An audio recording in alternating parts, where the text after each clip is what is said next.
Olá! Muito bom dia! Eu sou o Pedro Quintão e esta é mais uma mensagem da série Café com Fé. Aqui você começa o seu dia sob as bênçãos do Altíssimo. E hoje é terça-feira, dia 27 de maio de 2025. E eu tenho uma palavra do Senhor diretamente para o seu coração. Meu irmão, minha irmã.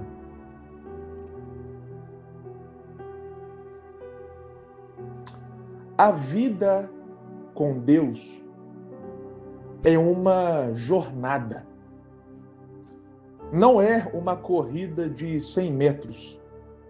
Está mais para uma maratona. Tem um livro do autor John Bunyan chamado O Peregrino. Também tem um filme que foi inspirado no livro e mostra justamente a jornada de um peregrino, a jornada de um homem que passa ali por diversas situações que representam situações da vida. Então, é um longo caminho que nós percorremos com Deus. Com Deus. E o fim desse caminho, na verdade, não é o fim.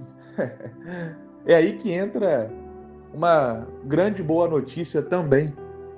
O fim desse caminho, na verdade, é o começo. Porque quando terminar esse caminho, vai começar a vida eterna. Quando terminar esse caminho, vai começar um outro caminho que não terá fim. Porém, até chegarmos lá, temos que passar por essa jornada. Mas é justamente nesta jornada, meu irmão e minha irmã, que Deus nos molda, nos forja, trabalha em nossa vida. Muitas vezes nós ficamos mais atentos no fim, na linha de chegada, do que no processo em si. Sendo que, imagina só um atleta. É do treinamento que o atleta vai se formando, que ele vai ali aprimorando-se. A linha de chegada, a medalha, o pódio, o fim do campeonato faz parte do processo. Mas é durante justamente o processo que ocorre o aprimoramento. Assim também é na nossa vida espiritual. Um dia nós chegaremos no fim dessa jornada. Entretanto, que nós possamos não estar com os olhos tão voltados para o fim dela, a ponto de nós não aproveitarmos o presente, a ponto de nós não nos deixarmos ser moldados por Deus. Mas por que eu estou falando essa questão aqui da jornada? Porque, como eu disse, essa jornada tem as suas situações. Durante a nossa caminhada com Deus ao longo da vida, nós nos deparamos com contextos, com episódios felizes e tristes. E muitas pessoas, ao longo desse caminho com Deus, elas se decepcionam com o agir do homem. Elas se deparam com o fato de que o homem não é Deus. E isso muitas vezes causa decepção, causa dor, machuca. Quantas pessoas não deixaram a igreja, por exemplo, por conta de alguma decepção humana? Não foi por causa de Deus. A pessoa não deixou a igreja porque ela parou de acreditar em Deus ou ela se decepcionou com Deus. Não. Foi por causa que ela se decepcionou com o homem. Mas o que eu quero te falar hoje aqui, meu irmão e minha irmã, é o seguinte. Como eu já disse e repito aqui, ressaltando, O homem não é Deus, o homem não é Deus, o homem não é Deus. O homem jamais vai conseguir traduzir de forma integral, jamais vai conseguir transmitir 100% aquilo que Deus é. E veja, essa questão inclusive está presente na Bíblia, conforme está registrado lá no livro de 1 Samuel, capítulo 1, do versículo 13 ao 15. Vamos ler o que está escrito. Como Ana orava silenciosamente, seus lábios se mexiam, mas não se ouvia sua voz. Então, Eli pensou que ela estivesse embriagada e lhe disse: Até quando você continuará embriagada? Abandone o vinho. Ana respondeu: Não se trata disso, meu senhor. Sou uma mulher muito angustiada. Não bebi vinho nem bebida fermentada. Eu estava derramando minha alma diante do Senhor. Ou seja, vou explicar aqui. Ana estava orando. Ana estava clamando ao Senhor. Estava se derramando diante de Deus. E aí Eli, que era o sacerdote, ele achou que Ana estava bêbada. E aí Ana falou para ele: Não, eu não estou embriagada. Eu estou clamando ao Senhor. Então, olha só. Imagina se Ana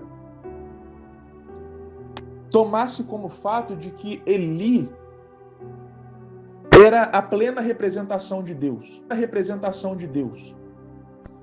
Logo, ela acharia que Deus não estava nem aí para o problema dela, porque Deus acharia que ela estava embriagada ao invés de estar ali clamando. Mas Ana soube separar as coisas. Ana entendeu que Eli era um homem, ele era sacerdote, ele era ali um líder religioso, sim, mas ele era um homem. E ele falhou na sua análise. Ele falhou ao achar que ela estava bêbada. Mas Ana soube separar as coisas. Ana soube entender que Eli não era Deus. Que Eli errou na sua análise, mas Deus não erra. Onde eu quero chegar, meu irmão e minha irmã? Bom, cada um tem um processo. Eu não estou aqui para falar sobre a questão subjetiva de uma pessoa que, porventura, se decepcionou com até mesmo a fé. Não. Quem somos nós para julgar o que cada um enfrenta? Cada um sabe onde o calo aperta, como diz o ditado. Mas o que eu quero estabelecer aqui é o seguinte: independente da subjetividade de cada um, o que é objetivo é a seguinte verdade: o homem não é Deus. O homem pode errar. O homem, ao invés de dar uma palavra de bênção, ele pode falar algo que machuca, como foi o caso de Eli aqui, falando para Ana que ela estava bêbada, ao invés de entender que ela estava clamando. Pode ser que você que está me ouvindo neste momento se decepcionou com alguma pessoa na igreja e largou a igreja, largou a fé, largou Deus. Enfim. E cada um tem um processo de cura, como eu falei, cada um tem um processo de interiorização, cada um tem um processo de lidar, cada um tem um processo de lidar com a situação. E eu não relativizo, eu não inferiorizo, eu não menosprezo, porque realmente há decepções sim, não é? Afinal, não há ninguém que é perfeito. A igreja não é perfeita, né? Tem a noiva de Cristo que é perfeita, mas tem a instituição formada por homens. E homens são falhos, logo falhas poderão ocorrer institucionalmente. Mas o que eu quero falar é: o homem não é Deus. Saiba se porventura algum homem deu uma palavra de equívoco, como no caso de Eli, que deu uma palavra de equívoco para Ana. Isso não significa que essa palavra veio da parte de Deus. Isso não significa que veio de Deus. Simplesmente pode ter vindo do próprio homem. da própria interpretação equivocada do homem. Então, meu irmão e minha irmã, saiba que Deus te ama.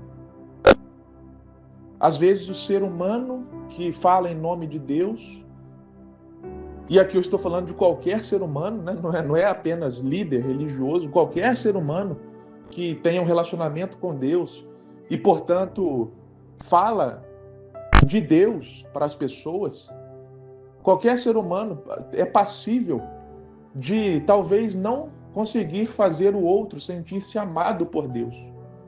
Mas o amor de Deus para a pessoa é perfeito, ainda que o homem não consiga traduzir plenamente. Saiba que Deus te ama.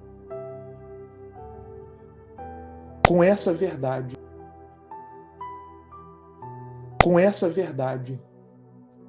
nós prosseguimos. Amém? Que Deus te abençoe grandiosamente